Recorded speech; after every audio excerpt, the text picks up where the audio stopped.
Order! Order! You are an incorrigible delinquent at times. Behave yourself, man!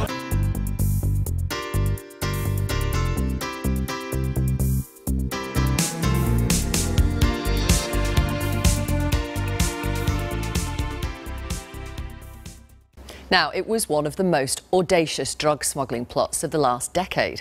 £53 million worth of cocaine was dropped off the side of a giant container ship in the English Channel and apparently picked up on a stormy night by a group of fishermen and colleagues from the Isle of Wight. They were convicted and given very stiff sentences, up to 24 years each in jail. Now, a new legal charity that specialises in miscarriages of justice cases thinks it's uncovered new evidence that proves the men could not have committed the crime. Our reporter Jim Reid has been following their story. Now here's the shipping forecast issued by the Met Office at 0015, today Saturday the 29th of May. Fisher, German bite. Rain later, mainly good. Becoming 24 years in prison. You know, what do we do now? The area forecasts for the next 24 hours. Humber, Thames, Dover, Wight, Portland. Fair then a 24 years is a lifetime. I mean, how do you expect Jamie's children to get their head around a sentence like that? The sentence their father was given was longer than the lives that they'd lived. A group of fishermen from the Isle of Wight, all now serving long sentences for one of the largest, most audacious drug plots in British history. The case against them, 1/4 ton of cocaine, was hidden on a huge container ship on its way to Holland. The drugs were dumped in the English Channel for the men to pick up in a fishing boat in the middle of the night. They sailed back to these cliffs and tied the sacks to a buoy to collect later or for someone else to pick up. Hello? Hello, darling, you all right? Yes, good, good. Yeah, we're okay. We've, Maisie's just got in, she's not got The men involved have left behind wives and girlfriends, sons and daughters. I'll pass you over. Speak to you in a bit, love you. Hello, Daddy. Jonathan Beer, convicted of organising the plot, is serving 24 years in a high-security prison. They literally came through the door in the morning, asked me and the children to stay in here, just said we need to speak to your husband. Took John into the front room, asked him a range of questions. When I asked him what was going on, he just said, we need your husband to answer some questions in connection with a serious crime. Yeah, okay, whatever. This is mad. Are we awake? What's going on here? When you found out what he was being accused of and charged with, yeah. What was your reaction? Oh, it's ridiculous. What? It's just a stupid mistake. And he'll be home, which they told Flynn, don't cry, Nipper, don't cry, be brave, Daddy'll be home tonight. And I even told John when he emptied his pockets to keep £40 in his pocket so he could get himself home that night. But he never came home? Didn't come home, he hasn't been home since the 18th of January 2011. The facts of this case are murky to say the least. Stories have changed, evidence has been damaged. The 5 men have always said they are innocent. Their new defence team is now planning a fresh appeal. We've spent 6 months looking in detail at the evidence, obtaining exclusive footage never shown in public before. A bank holiday weekend 6 years ago. In mid-afternoon, a fishing boat, the Galwad, left on what a crew still claim was a routine trip. When he went out on the 29th, it was quite rough weather. Jamie always fished mid-channel. A lot of the smaller inshore boats couldn't get out that deep, so obviously it was a good area because it wasn't overfished. Nikki Green is the sister of Jamie Green, 45 years old with 3 children and no serious criminal record. He was the man in charge, the skipper of the boat. Why would he go out in conditions like that? Jamie, the weather was forecast to blow until about midnight, 1 o'clock in the morning, and then it would have dropped off. That time would have been his travelling time to where he would work. So the fact that it was particularly bad weather at that point wouldn't have bothered him too much, because he would have been out on the spot when the weather improved and been able to get straight to work. So it wasn't unusual then for him to go out in those kind of conditions? No, not at all. That night, a major drug search was taking place in the Channel. The full details of Operation Disorient have never been made public, but we do know it involved surveillance planes, a patrol ship, and police lookouts along the coast. Intelligence had come in that cocaine was being smuggled on huge container ships from South America. It appears this vessel, the MSC Orion, was one of a number being watched that night. At some point, both cargo ship and fishing boats came close together. The Galwad continued, sailing past Freshwater Bay. The next day, a member of the public spotted 11 waterproof sacks tangled around a buoy in the same bay, each packed with a pure form of cocaine.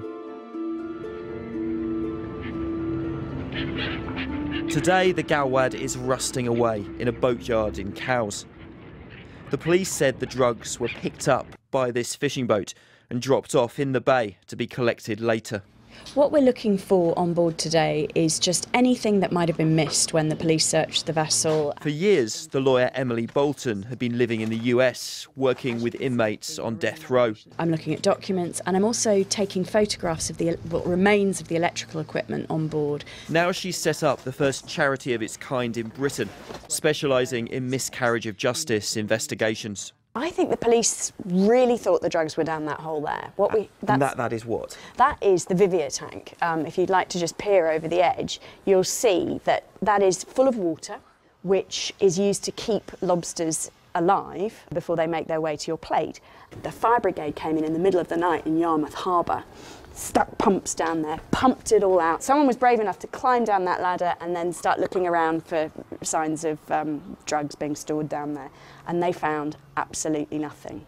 But presumably if the drugs were stored in watertight bags, which in this case they were, it's not surprising they found no trace of the actual cocaine itself.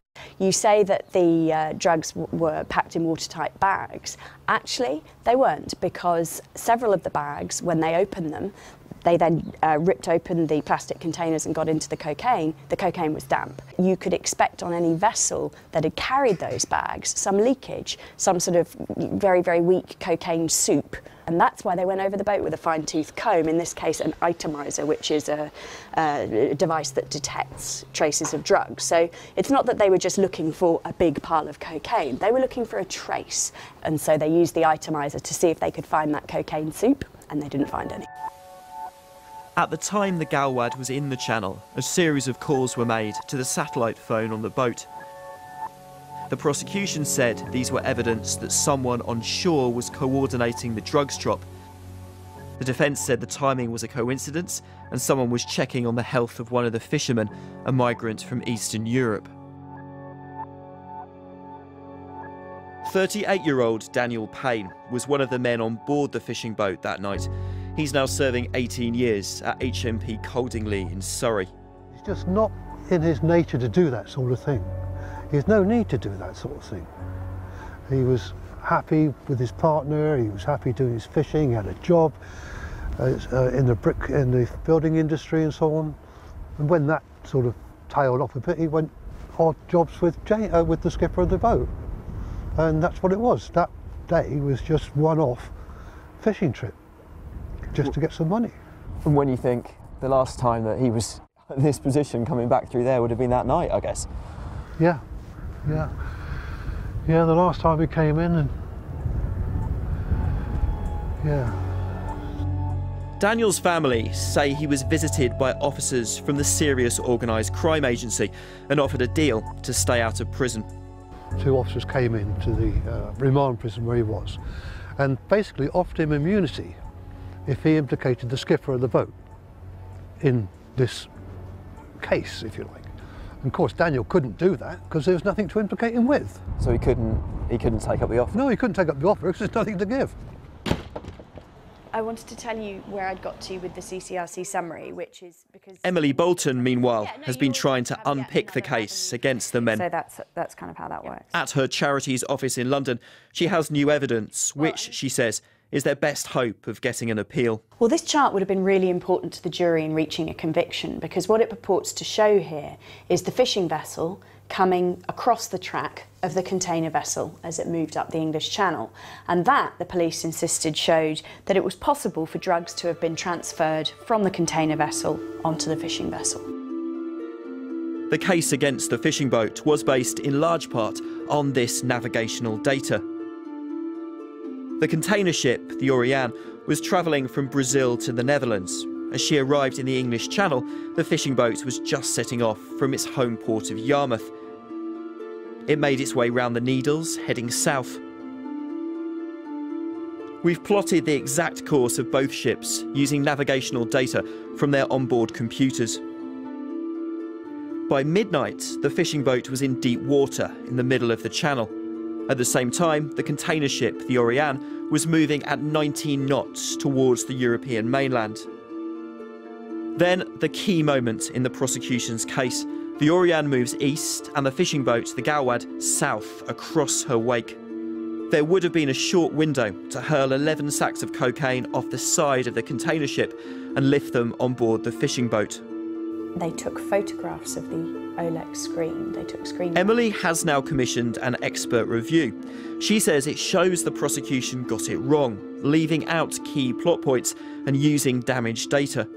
The prosecution just drew a line between 2 points and asserted that that's where the container ship was. What we've got now is the GPS digital data from the fishing vessel and the underlying digital data for the container ship, and we've had an expert look at those and draw a far more precise map of what actually happened that night. If true, it would mean the paths of the boats were never closer than 100 metres from each other. The Oriane, the container ship, was actually heading further south than was presented to the jury at trial. That blows the prosecution case right out of the water. 100 metres isn't that far. Would it have not been possible for the drugs to be thrown off the side and then float 100 metres towards the fishing boat where they're picked That's up? exactly the question we had, and we took that question to Plymouth Marine Lab, and they use complex modelling software to work out drift direction of any objects jettisoned into the sea. The drift direction would have taken any items thrown from the Oriane in a different direction. As for the cargo boat, the Oriane, it sailed on to the Netherlands. A few days later, it did dock in the UK and was searched. No trace of drugs was found, and no one on the Oriane was ever arrested. Picture of a bag recovered just off the point and border police station.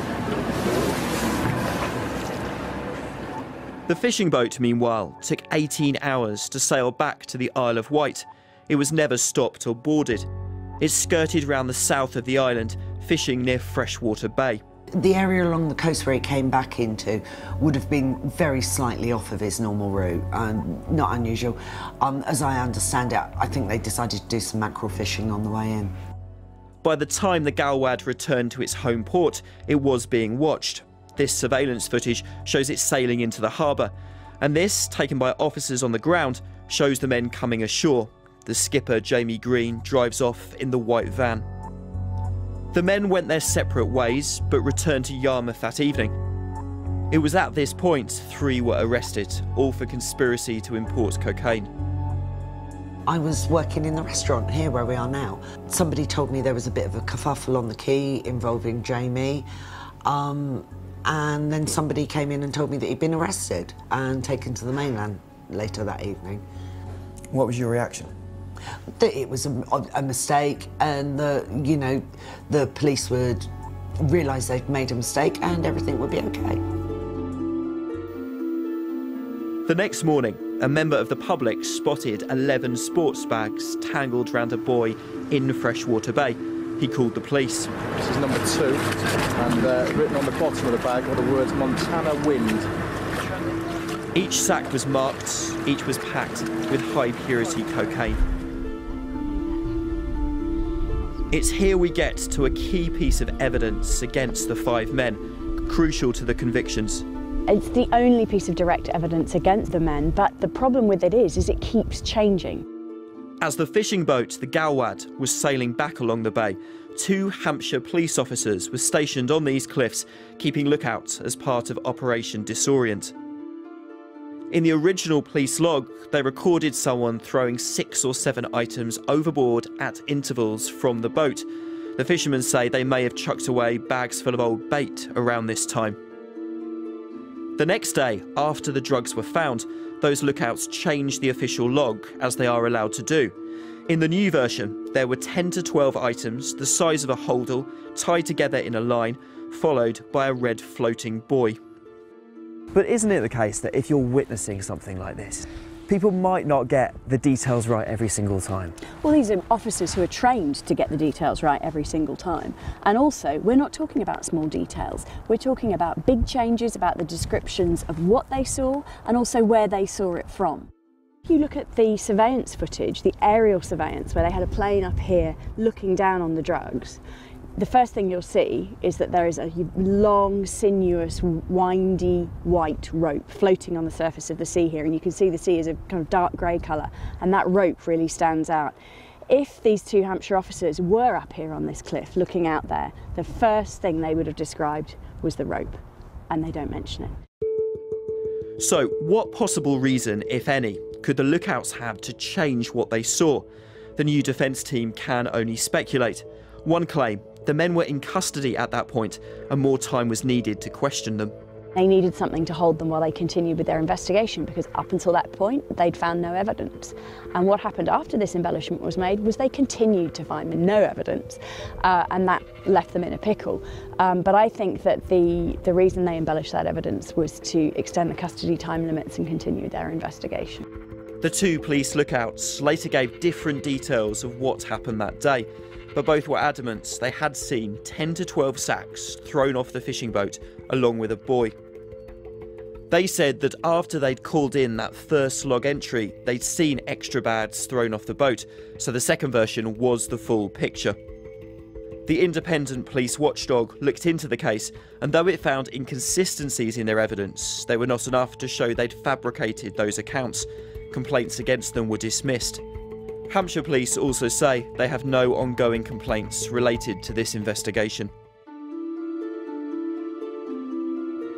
At trial, the 5 men were convicted by majority verdict and sentenced to a total of 104 years in prison. The Serious Organised Crime Agency said the operation had stopped a huge amount of cocaine from reaching the streets of the UK.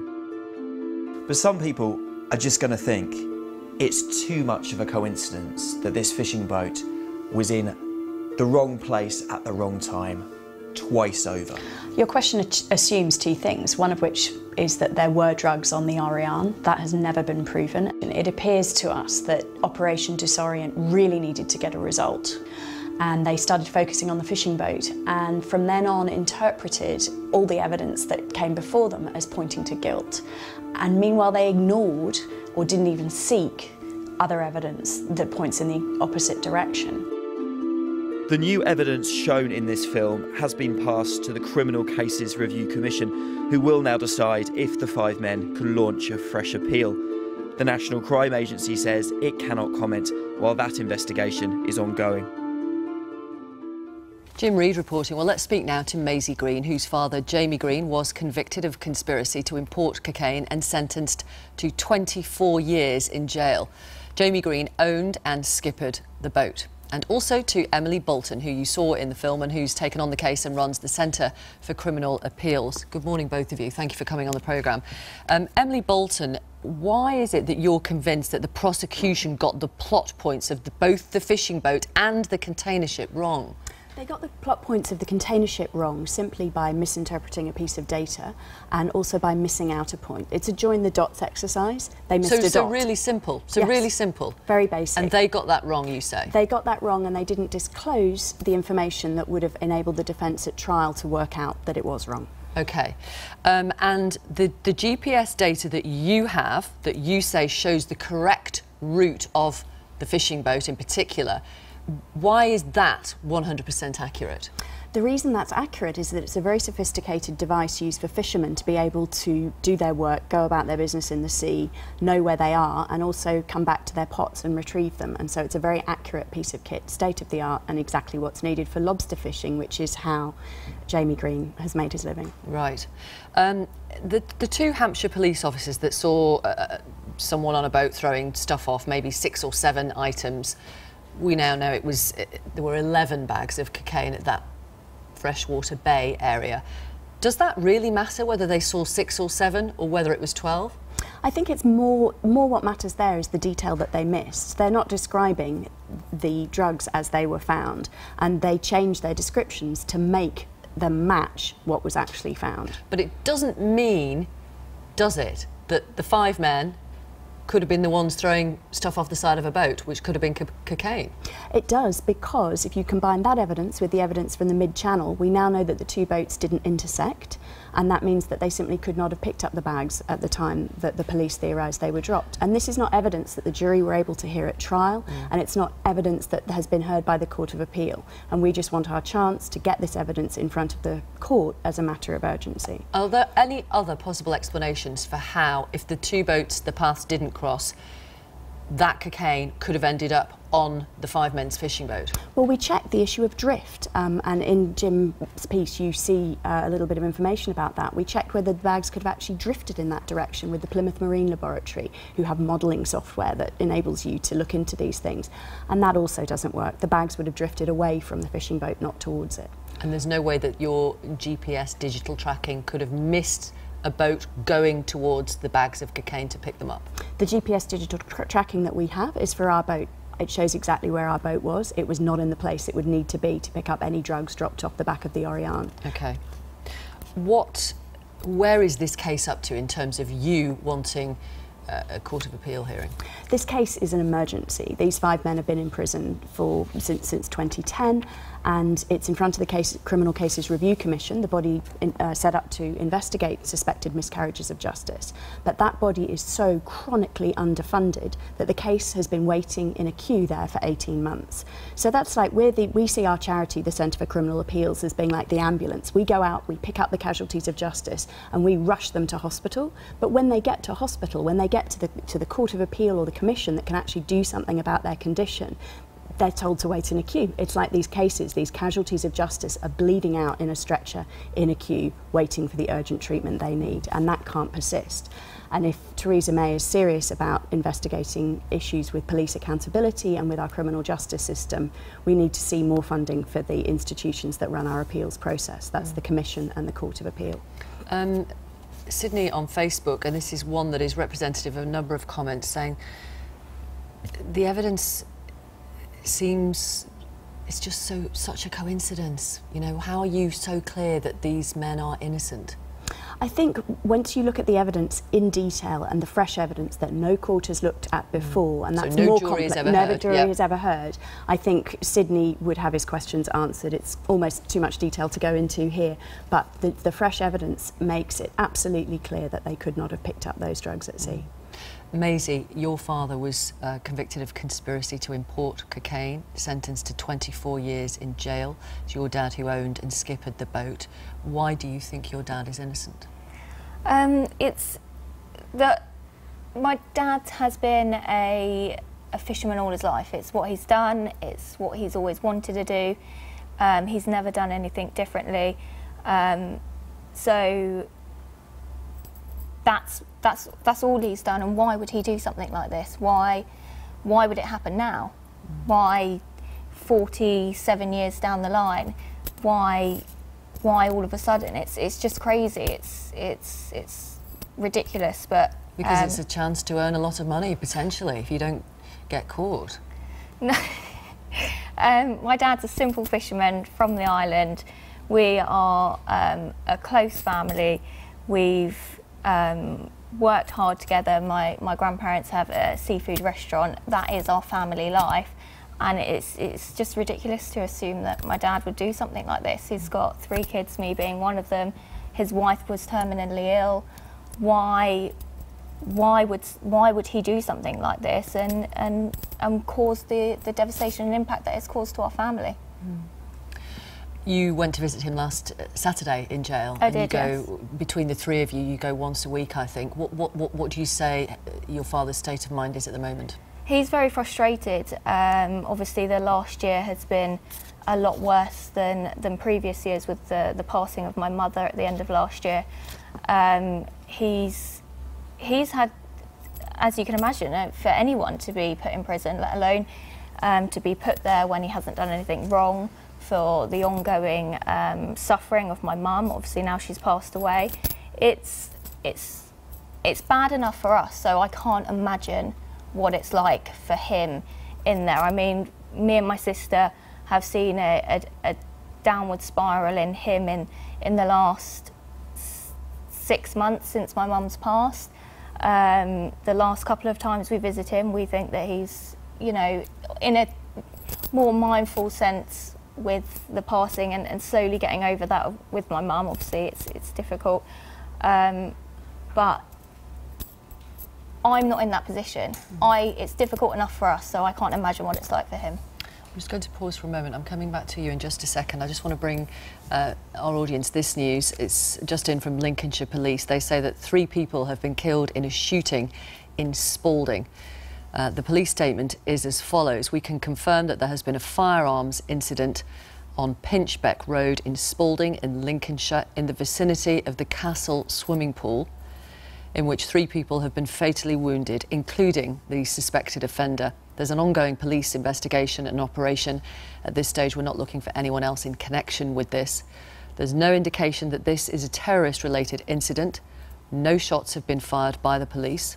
We'd urge members of the public to stay away from the area at the moment.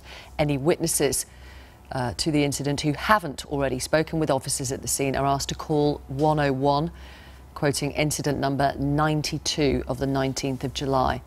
So Lincolnshire Police say that 3 people have been killed in a shooting in Spalding, including the suspected offender. Clearly there's an ongoing police operation in the Castle swimming pool area. Police say at this stage there is no indication to suggest that this is a terrorist-related incident. More on this clearly in the next few minutes of the programme. Let's continue our conversation with Maisie Green, whose father is in jail for conspiracy to import cocaine. Was your father able to see your mum before she died?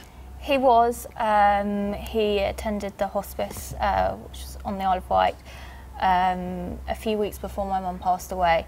He was supposed to attend for the day. There was some sort of problem with the prison that couldn't book the ferry in time, and usual problems with the system. So he only got a few hours, which was disappointing. We were hoping that he would get the day there, as he was only allowed the 1 trip. But I think he had about 3 hours and he had to be taken away. How hopeful are you that this case will be overturned at some point in the future? I'm very hopeful, and as so are the rest of the family, with the help from Emily and all the hard work that my auntie, which is my dad's sister, has put into the case. As every month passes, it's more hopeful. We're all more hopeful and kind of working towards getting a result from the appeal board and hopefully going from there. I mean, we, as a family, without my mum, could really do with him being out. So, as a lawyer, you've seen a lot of cases. Is this a miscarriage of justice? I think this is clearly a miscarriage of justice, and what's made it doubly so is the delay in getting it rectified. This young woman's father had to give the eulogy at his wife's funeral, shackled to a prison guard like this, standing up at the podium, and he did that while his case was in the queue to be reviewed by the Commission and thence the court. That is simply a funding issue. The evidence is already there that proves that these men have been the victim of a miscarriage of justice. The system has failed them and is holding them in a queue to rectify the situation and keeping the lives of all these family members on hold, and rob Jamie of the chance to be with his wife in his last days, in her last days rather. Thank you very much, both of you. Emily Bolton, thank you. Maisie Green, thank you very much for coming on the programme. Thank you. Hampshire Police told us it wouldn't be appropriate to comment because the investigation was led by the Serious Organised Crime Agency, now the NCA. They did, however, confirm they have no ongoing complaints relating to this investigation. The NCA, the National Crime Agency, also told us it wasn't appropriate to comment while the case is before the Criminal Cases Review Commission. Hundreds of people...